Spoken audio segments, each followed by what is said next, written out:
I think pinaka-make talaga namin kalaban is si Grace and si Bertie. Kasi sila talaga yung nanganalo. Ba talaga si Grace eh? Galing. Oo. Si Bertie siya. Mahal-pin rin.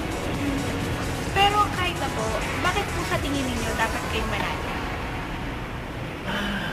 Bakit sa tingin ko dapat namin manalo?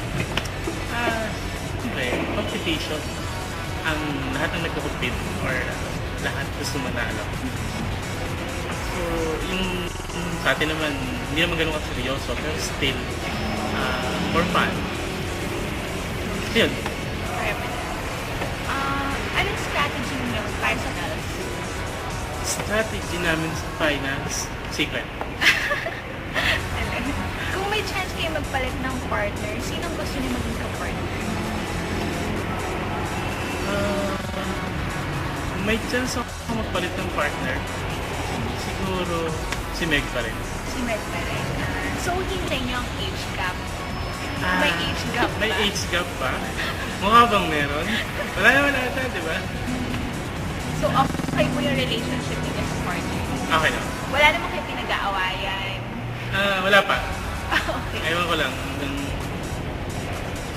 Wala na. Kung nakikinig ang mga fans ninyo, please invite them to support you. Mga fans, meron ba?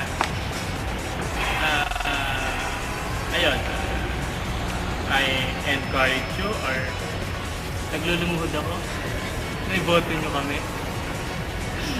Yan lang, salamat.